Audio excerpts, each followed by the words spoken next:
ਨਮਸਕਾਰ ਪਿਆਰੇ ਵਿਦਿਆਰਥੀਓ, ਆਪ ਜੀ ਦਾ ਇੱਕ ਵਾਰ ਫਿਰ ਤੋਂ ਸਾਡੇ YouTube ਚੈਨਲ ਮੈਥਸ ਗੁਰੂ ਤੇ ਸਵਾਗਤ ਕੀਤਾ ਜਾਂਦਾ ਹੈ। ਅੱਜ ਅਸੀਂ ਬੜਾ ਇੰਟਰਸਟਿੰਗ ਟੌਪਿਕ ਲੈ ਕੇ ਹਾਜ਼ਰ ਹੋਏ ਹਾਂ। 6ਵੀਂ ਕਲਾਸ ਦਾ ਟੌਪਿਕ ਹੈ। ਵੈਸੇ ਤਾਂ 6ਵੀਂ ਕਲਾਸ ਦਾ ਟੌਪਿਕ ਹੈ, ਪਰ ਹਰੇਕ ਕਲਾਸ ਵਿੱਚ ਇਸ ਦੀ ਵਰਤੋਂ ਹੁੰਦੀ ਹੈ। ਪ੍ਰਾਕਿਰਤਕ ਸੰਖਿਆਵਾਂ ਅਤੇ ਪੂਰਨ ਸੰਖਿਆਵਾਂ। ਚਲੋ ਜੀ ਸ਼ੁਰੂ ਕਰਦੇ ਹਾਂ ਜੀ। ਪ੍ਰਾਕਿਰਤਕ ਸੰਖਿਆਵਾਂ, ਜਿਨ੍ਹਾਂ ਨੂੰ ਇੰਗਲਿਸ਼ ਵਿੱਚ ਨੈਚੁਰਲ ਨੰਬਰਸ ਬੋਲਿਆ ਜਾਂਦਾ ਹੈ। ਪੰਜਾਬੀ 'ਚ ਕਈ ਵਾਰੀ ਪ੍ਰਾਕਿਰਤਕ ਸੰਖਿਆਵਾਂ ਨੂੰ ਕੁਦਰਤੀ ਸੰਖਿਆਵਾਂ ਵੀ ਕਿਹਾ ਜਾਂਦਾ ਹੈ। ਕੁਦਰਤੀ ਸੰਖਿਆਵਾਂ ਵੀ ਇਹਨਾਂ ਨੂੰ ਬੋਲਿਆ ਜਾਂਦਾ ਹੈ। ਤਾਂ ਕੀ ਹਨ ਕੁਦਰਤੀ ਸੰਖਿਆਵਾਂ? ਬੇਟਾ ਜੀ, 1 ਤੋਂ ਸ਼ੁਰੂ ਹੋ ਜਾਂਦੀਆਂ ਨੇ। 1 2 3 4 5 ਇਸੇ ਤਰ੍ਹਾਂ ਚੱਲਦੀਆਂ ਰਹਿੰਦੀਆਂ ਹਨ। ਇਹ ਖਤਮ ਕਿੱਥੇ ਹੁੰਦੀਆਂ ਹਨ? ਇਹ ਖਤਮ ਹੁੰਦੀਆਂ ਹੀ ਨਹੀਂ ਹਨ। ਕਈ ਬੱਚੇ ਸੋਚਦੇ ਨੇ ਕਿ 100 ਤੇ ਖਤਮ ਹੋ ਜਾਂਦੀਆਂ ਨੇ, ਕਿਉਂਕਿ ਅਸੀਂ ਛੋਟੇ ਹੁੰਦੇ ਸਕੂਲ 'ਚ ਸ਼ਾਇਦ 100 ਤੱਕ ਗਿਣਤੀ ਸੁਣਾਉਂਦੇ ਸੀਗੇ। ਤਾਂ ਇਹ ਖਤਮ ਨਹੀਂ ਹੁੰਦੀਆਂ ਕਿਤੇ ਸੰਖਿਆਵਾਂ। 100 ਤੋਂ ਬਾਅਦ 101 ਆ ਜਾਊਗਾ, 1000 ਆ ਜਾਊਗਾ, 5000 ਆ ਜਾਊਗਾ, ਲੱਖ ਆ ਜਾਊਗਾ, 10 ਲੱਖ ਆ ਜਾਊਗਾ, ਕਰੋੜ ਆ ਜਾਊਗਾ, 10 ਚਲਦੀਆਂ ਹੀ ਰਹਿੰਦੀਆਂ ਹਨ। ਸੋ ਅਸੀਂ ਕੀ ਯਾਦ ਰੱਖਣਾ ਹੈ? ਜਿਹੜੀਆਂ ਸਾਡੇ ਕੋਲ ਕੁਦਰਤੀ ਸੰਖਿਆਵਾਂ ਹਨ ਉਹ 1 ਤੋਂ ਸ਼ੁਰੂ ਹੁੰਦੀਆਂ ਹਨ, 2 3 4 5 ਉਦੋਂ ਬਾਅਦ ਇਵੇਂ ਚਲਦੀਆਂ ਹੀ ਰਹਿੰਦੀਆਂ ਹਨ।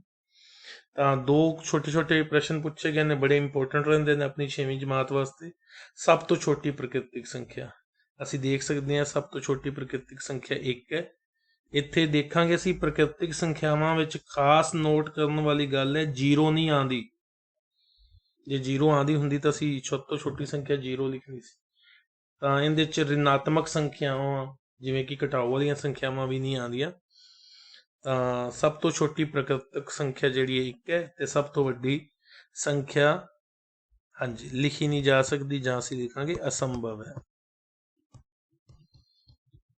ਅਸੰਭਵ ਹੈ ਕਿਉਂਕਿ ਕਿਤੇ ਖਤਮ ਹੀ ਨਹੀਂ ਹੁੰਦੀਆਂ। ਜੇ ਅਸੀਂ ਕੋਈ ਵੀ ਸੰਖਿਆ ਬੋਲਾਂਗੇ ਉਸ ਤੋਂ ਅਗਲੀ ਸੰਖਿਆ ਹਾਜ਼ਰ ਹੋਵੇਗੀ। ਤਾਂ ਇਸ ਤੋਂ ਅੱਗੇ ਆਪਣੇ ਕੋਲ ਪੂਰਨ ਸੰਖਿਆਵਾਂ, ਜਿਨ੍ਹਾਂ ਨੂੰ ਇੰਗਲਿਸ਼ 'ਚ ਹੋਲ ਨੰਬਰ ਬੋਲਿਆ ਜਾਂਦਾ। ਬਸ ਇਹਦੇ ਵਿੱਚ ਇੱਕ ਨਵੀਂ ਗੱਲ ਹੈ, 0 ਸ਼ਾਮਲ ਹੋ ਜਾਏਗੀ। ਬਾਕੀ ਸਾਰੀਆਂ ਪ੍ਰਕਿਰਤਿਕ ਸੰਖਿਆਵਾਂ ਉਵੇਂ ਰਹਿਣਗੀਆਂ, ਇਹਦੇ 'ਚ ਇੱਕ ਨਵੀਂ ਸੰਖਿਆ 0 ਸ਼ਾਮਲ ਹੋ ਜਾਏਗੀ। ਸੋ ਪੂਰਨ ਸੰਖਿਆਵਾਂ ਨੂੰ ਆਪਾਂ ਐਵੇਂ ਕਹਾਂਗੇ 0 ਤੋਂ ਸ਼ੁਰੂ ਹੁੰਦੀਆਂ ਨੇ। 0 1 2 3 4 5 ਇਹ ਵੀ ਚੱਲਦੀਆਂ ਰਹਿੰਦੀਆਂ ਨੇ, ਕਿਤੇ ਖਤਮ ਨਹੀਂ ਹੁੰਦੀਆਂ।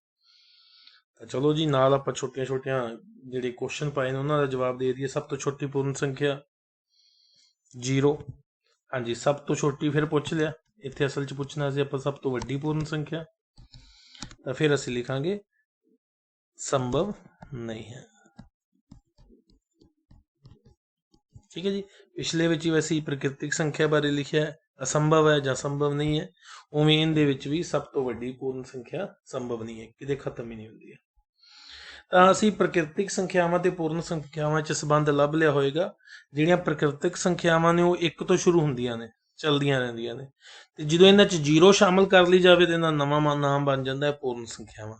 ਇਹਦਾ ਦੇਖੋ, ਇੱਥੇ ਰਹਿ ਰਹੀ ਸੀ ਇੱਕ ਫੈਮਿਲੀ, ਇੱਕ ਪਰਿਵਾਰ ਰਹਿ ਰਿਹਾ ਸੀ। ਪ੍ਰਕਿਰਤਿਕ ਸੰਖਿਆਵਾਂ ਦੇ ਐਵੇਂ ਚਲਦੀਆਂ ਸੀਗੀਆਂ। ਇੱਕ ਦਿਨ 0 ਇਹਨਾਂ ਦੇ ਵਿੱਚ ਆ ਗਈ, ਕਹਿੰਦੀ ਮੈਨੂੰ ਵੀ ਆਪਦੇ ਪਰਿਵਾਰ 'ਚ ਰਲਾ ਲਓ। ਜਦੋਂ ਪਰਿਵਾਰ 'ਚ ਰਲਾ ਲਿਆ, ਇਹਨਾਂ ਨੇ ਆਪਦੇ ਪਰਿਵਾਰ ਦਾ ਨਵਾਂ ਨਾਮ ਰੱਖ ਲਿਆ ਪੂਰਨ ਸੰਖਿਆਵਾਂ। ਇੰਗਲਿਸ਼ 'ਚ ਇਸ ਨੂੰ ਹੋਲ ਨੰਬਰ ਬੋਲਿਆ ਜਾਂਦਾ ਹੈ। ਉਮੀਦ ਕਰਦਾ ਤੁਹਾਨੂੰ ਦੋਵਾਂ 'ਚ ਅੰਤਰ ਪਤਾ ਲੱਗ ਗਿਆ ਹੋਏਗਾ। ਅੱਗੇ ਚੱਲਦੇ ਹਾਂ। ਪੂਰਨ ਸੰਖਿਆਵਾਂ ਦਾ ਅਗੇਤਰ ਅਤੇ ਪਿਛੇਤਰ ਬੜਾ ਹੀ ਸਿੰਪਲ ਜਿਹਾ ਟੌਪਿਕ ਹੈ।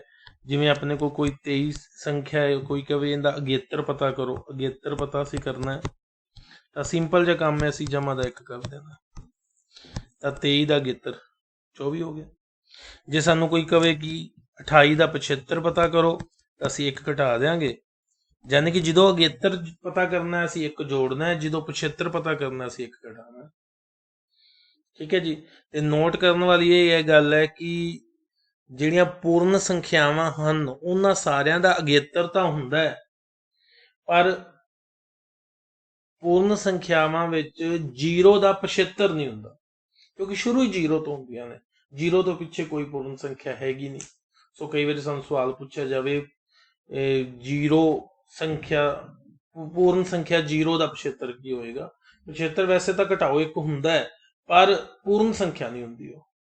ਇਸ ਕਰਕੇ ਇਸ ਗੱਲ ਦਾ ਧਿਆਨ ਰੱਖਿਆ ਜਾਵੇ। ਅਸੀਂ ਜਵਾਬ ਦਿਆਂਗੇ 0 ਦਾ ਜਿਹੜਾ ਹੈ, 0 ਪੂਰਨ ਸੰਖਿਆ ਦਾ 1 ਪਿਛੇਤਰ ਸੰਭਵ ਨਹੀਂ ਹੈ। ਠੀਕ ਹੈ ਜੀ। ਬਾਕੀ ਸਾਰੀਆਂ ਪੂਰਨ ਸੰਖਿਆਵਾਂ ਦਾ ਪਿਛੇਤਰ ਸੰਭਵ ਹੈ, 0 ਦਾ ਨਹੀਂ ਹੈ। ਅੱਗੇ ਚੱਲਦੇ ਹਾਂ ਜੀ। ਪੂਰਨ ਸੰਖਿਆਵਾਂ ਨੂੰ ਸੰਖਿਆਵਾਂ ਰੇਖਾ ਤੇ ਦਰਸਾਉਣਾ।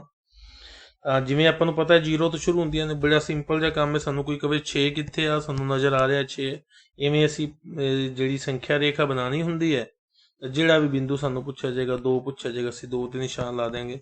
ਇਹ ਮੈਂ ਸਿਰਫ 8 ਤੱਕ ਰੋਕਿਆ, ਇਹ ਮੈਂ 10 ਤੱਕ ਵੀ ਰੋਕ ਸਕਦਾ ਸੀ, 15। ਇਹ ਲਾਈਨ ਲਗਾ ਦਿੱਤੀ ਹੈ, ਐਰੋ ਲਗਾਤਾ, ਇਹਦਾ ਮਤਲਬ ਇਹ ਚੱਲਦਾ ਹੀ ਰਹੂਗਾ, ਕਿਤੇ ਖਤਮ ਨਹੀਂ ਹੋਏਗਾ। ਠੀਕ ਹੈ ਜੀ, ਅੱਗੇ ਚੱਲਦੇ ਹਾਂ ਜੀ। ਆਪਣੀ ਅਭਿਆਸ 2.1 ਚ ਕੁਝ ਸਵਾਲ ਲੈ ਗਏ ਨੇ। ਤਾਂ ਪਹਿਲਾ ਸਵਾਲ ਹੈ, ਸਭ ਤੋਂ ਛੋਟੀ ਪੂਰਨ ਸੰਖਿਆ। ਅਸੀਂ ਦੇਖਿਆ ਸੀ ਸਭ ਤੋਂ ਛੋਟੀ ਪੂਰਨ ਸੰਖਿਆ 0 ਹੈ। ਸਭ ਤੋਂ ਛੋਟੀ ਪ੍ਰਕਿਰਤਿਕ ਸੰਖਿਆ ਅਸੀਂ ਪੜ੍ਹ ਚੁੱਕੇ ਹਾਂ 1 ਹੈ। ਪੂਰਨ ਸੰਖਿਆ ਵਿੱਚ 0 ਦਾ ਅਗੇਤਰ, 0 ਤੋਂ ਅੱਗੇ ਕੀ ਆਉਂਦਾ ਹੈ ਅਸੀਂ ਪੜ੍ਹ ਚੁੱਕੇ ਹਾਂ, 1 ਜੋੜਾਂਗੇ। 0 ਦਾ ਪਿਛੇਤਰ ਅਸੀਂ ਲਿਖਾਂਗੇ ਅਸੰਭਵ ਹੈ। ਨੇ ਅਸੀਂ ਗੱਲ ਕੀਤੀ ਸੀ ਕਿ ਪੂਰਨ ਸੰਖਿਆਵਾਂ ਵਿੱਚ 0 ਦਾ ਪਿਛੇਤਰ ਅਸੰਭਵ। ਸਭ ਤੋਂ ਵੱਡੀ ਪੂਰਨ ਸੰਖਿਆ, ਇਹ ਵੀ ਅਸੰਭਵ ਹੈ, ਨਹੀਂ ਲਿਖੀ ਜਾ ਸਕਦੀ, ਸੋ ਇੱਥੇ ਵੀ ਅਸੀਂ ਲਿਖ ਲਾਂਗੇ ਅਸੰਭਵ ਹੈ। ਸੱਚ ਜਾਂ ਝੂਠ ਬਾਰੇ ਦੱਸਣਾ ਹੈ, ਸਹੀ ਜਾਂ ਗਲਤ ਬਾਰੇ ਦੱਸਣਾ ਹੈ। ਸਿਫਰ ਸਭ ਤੋਂ ਛੋਟੀ ਪ੍ਰਕਿਰਤਿਕ ਸੰਖਿਆ, ਗਲਤ ਹੋ ਗਿਆ ਜੀ। ਸਿਫਰ ਨਹੀਂ, ਸਭ ਤੋਂ ਛੋਟੀ ਪ੍ਰਕਿਰਤਿਕ ਸੰਖਿਆ 1 ਹੈ। ਸਿਫਰ ਸਭ ਤੋਂ ਛੋਟੀ ਪੂਰਨ ਸੰਖਿਆ ਹੈ, ਹਾਂਜੀ ਇਹ ਠੀਕ ਹੋ ਗਿਆ ਜੀ। ਹਰੇਕ ਪੂਰਨ ਸੰਖਿਆ ਇੱਕ ਪ੍ਰਕਿਰਤਿਕ ਸੰਖਿਆ ਹੁੰਦੀ ਹੈ, ਨਹੀਂ ਜੀ, ਕਿਉਂਕਿ 0 ਇੱਕ ਪ੍ਰਕਿਰਤਿਕ ਸੰਖਿਆ ਨਹੀਂ ਹੈ, ਪਰ ਪੂਰਨ ਸੰਖਿਆ ਹੈ। ਹਰੇਕ ਪ੍ਰਕਿਰਤਿਕ ਸੰਖਿਆ ਇੱਕ ਪੂਰਨ ਹੁੰਦੀ ਹੈ, ਬਿਲਕੁਲ ਜੀ। ਦੇਖੋ ਅਸੀਂ ਇੱਥੇ ਦੇਖ ਸਕਦੇ ਹਾਂ ਚਿੱਤਰ ਵਿੱਚ, ਹਰੇਕ ਪ੍ਰਕਿਰਤਿਕ ਸੰਖਿਆ ਪੂਰਨ ਵਾਲੇ ਡੱਬੇ ਵਿੱਚ ਆ ਰਹੀ ਹੈ। ਠੀਕ ਹੈ, ਪਰ ਜਦੋਂ ਪ੍ਰਕਿਰਤਿਕ ਸੰਖਿਆਵਾਂ ਦੀ ਗੱਲ ਕਰੀਏ ਤਾਂ 0 ਇਹਨਾਂ 'ਚ ਨਹੀਂ ਆ ਰਹੀ। ਇਸ ਲਈ ਹਰੇਕ ਪ੍ਰਕਿਰਤਿਕ ਸੰਖਿਆ ਪੂਰਨ ਸੰਖਿਆ ਹੈ, ਪਰ ਹਰੇਕ ਪੂਰਨ ਸੰਖਿਆ ਪ੍ਰਕਿਰਤਿਕ ਸੰਖਿਆ ਨਹੀਂ ਹੈ। ਤਾਂ ਹਰੇਕ ਪ੍ਰਕਿਰਤਿਕ ਸੰਖਿਆ ਇੱਕ ਪੂਰਨ ਸੰਖਿਆ ਹੈ, ਹਾਂਜੀ ਬਿਲਕੁਲ ਜੀ, ਟਰੂ ਹੈ। ਇੱਕ ਸਭ ਤੋਂ ਛੋਟੀ ਪੂਰਨ ਸੰਖਿਆ, ਗਲਤ ਹੋ ਗਿਆ ਜੀ। ਸਭ ਤੋਂ ਛੋਟੀ ਪੂਰਨ ਸੰਖਿਆ ਸਿਫਰ ਹੈ। ਪ੍ਰਕਿਰਤਿਕ ਸੰਖਿਆਵਾਂ ਵਿੱਚ ਪ੍ਰਕਿਰਤਿਕ ਸੰਖਿਆ 1 ਦਾ ਕੋਈ ਪਿਛੇਤਰ ਨਹੀਂ ਹੁੰਦਾ, ਸਹੀ ਗੱਲ। 1 ਦਾ ਪਿਛੇਤਰ ਨਹੀਂ ਹੁੰਦਾ ਜਦੋਂ ਅਸੀਂ ਗੱਲ ਕਰੀਏ ਪ੍ਰਕਿਰਤਿਕ ਸੰਖਿਆਵਾਂ ਦੇ ਵਿੱਚ, ਕਿਉਂਕਿ 1 ਦਾ ਪਿਛੇਤਰ 0 ਹੈ, ਉਹ ਪ੍ਰਕਿਰਤਿਕ ਸੰਖਿਆ ਨਹੀਂ ਹੈ। ਪੂਰਨ ਸੰਖਿਆਵਾਂ ਵਿੱਚ ਪੂਰਨ ਸੰਖਿਆ 1 ਦਾ ਕੋਈ ਪਿਛੇਤਰ ਨਹੀਂ, ਇਹ ਗਲਤ ਹੈ। 1 ਦਾ ਪਿਛੇਤਰ ਹੁੰਦਾ ਹੈ 0, ਕਿਉਂਕਿ 0 ਵੀ ਇੱਕ ਪੂਰਨ ਸੰਖਿਆ। 2 ਅੰਕਾਂ ਦੀ, ਧਿਆਨ ਨਾਲ ਸੁਣਨ ਵਾਲਾ ਸਵਾਲ ਹੈ, 2 ਅੰਕਾਂ ਦੀ ਸਭ ਤੋਂ ਵੱਡੀ ਸੰਖਿਆ ਦਾ ਅਗੇਤਰ 3 ਅੰਕਾਂ ਦੀ ਛੋਟੀ ਤੋਂ ਛੋਟੀ ਸੰਖਿਆ ਹੁੰਦਾ ਹੈ। 2 ਅੰਕਾਂ ਦੀ ਸਭ ਤੋਂ ਵੱਡੀ ਸੰਖਿਆ ਦਾ, 2 ਅੰਕਾਂ ਦੀ ਸਭ ਤੋਂ ਵੱਡੀ ਸੰਖਿਆ ਲਿਖ ਲਈ, ਇਹਦਾ ਅਗੇਤਰ ਯਾਨੀ ਕਿ 1 ਅਸੀਂ ਜੋੜਾਂਗੇ ਤਾਂ ਇਹ ਬਣ ਗਿਆ 100।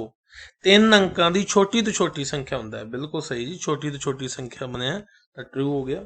2 ਅੰਕਾਂ ਦੀ ਸਭ ਤੋਂ ਵੱਡੀ ਸੰਖਿਆ ਦਾ ਅਗੇਤਰ 3 ਅੰਕਾਂ ਦੀ ਸਭ ਤੋਂ ਛੋਟੀ ਸੰਖਿਆ ਹੁੰਦਾ ਹੈ, ਠੀਕ ਹੈ ਜੀ। 2 ਅੰਕਾਂ ਦੀ ਸੰਖਿਆ ਦਾ ਅਗੇਤਰ ਹਮੇਸ਼ਾ 2 ਅੰਕਾਂ ਦਾ ਹੀ ਹੁੰਦਾ ਹੈ, ਨਹੀਂ ਜ਼ਰੂਰੀ ਨਹੀਂਗਾ। ਜਿਵੇਂ ਉੱਤੇ ਉਦਾਹਰਨ ਅਸੀਂ ਲਈਏ, 2 ਅੰਕਾਂ ਦੀ ਸੰਖਿਆ ਦਾ ਅਗੇਤਰ ਜਿਹੜਾ ਉਹ 3 ਦਾ ਹੋਇਆ ਪਿਆ, ਇਹਨਾਂ ਕਿ ਹਮੇਸ਼ਾ 2 ਦਾ ਹੁੰਦਾ, ਗਲਤ ਹੋ ਗਿਆ ਜੀ।